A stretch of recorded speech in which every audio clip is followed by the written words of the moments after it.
আমরা এমন এক রাষ্ট্র ব্যবস্থা চাই যেখানে প্রধানমন্ত্রী থেকে মেম্বার পর্যন্ত প্রত্যেক জনপ্রতিনিধিকে জনগণের কাছে জবাবদিহিতা করতে হবে।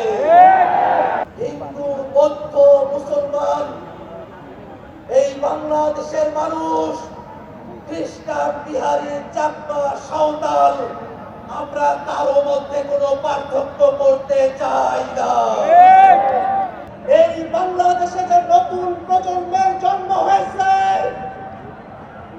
যে নতুন রাজনৈতিক জনগোষ্ঠীর আবির্ভাব হয়েছে, সেই নতুন রাজনৈতিক জনগোষ্ঠী এমন, যদি কোনোভাবে বাংলাদেশের কোনো কোণে কোনো বিপদ আসতে থাকে, এই প্রজন্ম জীবন দিয়ে সেই বিপদ মোকাবেলা করবে।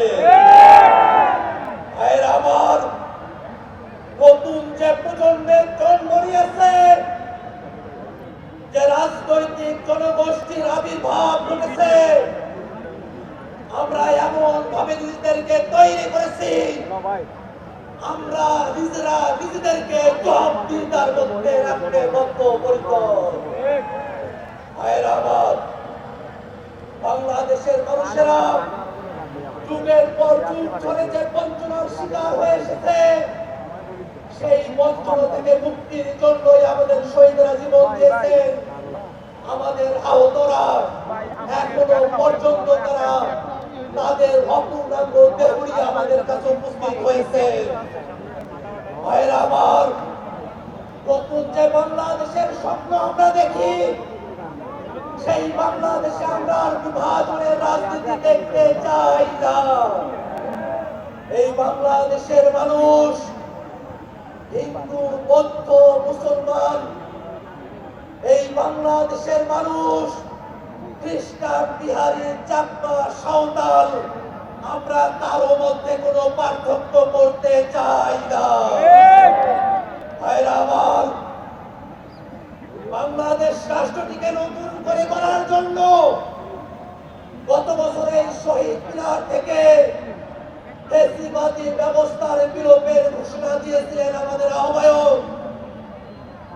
সেই ধারাকে সমুন্নত রাখতে জাতীয় নাগরিক পার্টি এনসিপি বাংলাদেশের রাষ্ট্র কাঠামোতে মৌলিক সংস্কারের কথা বলেছে। এই বাংলাদেশের রাষ্ট্র কাঠামোতে যারা ক্ষমতায় এসেছে, তারা জনগণের কাছে জবাবদিহি করে নাই। আমরা এমন এক রাষ্ট্র ব্যবস্থা চাই যেখানে প্রধানমন্ত্রী থেকে মেম্বার পর্যন্ত প্রত্যেক জনপ্রতিনিধিকে জনগণের কাছে জবাবদিহিতা করতে হবে।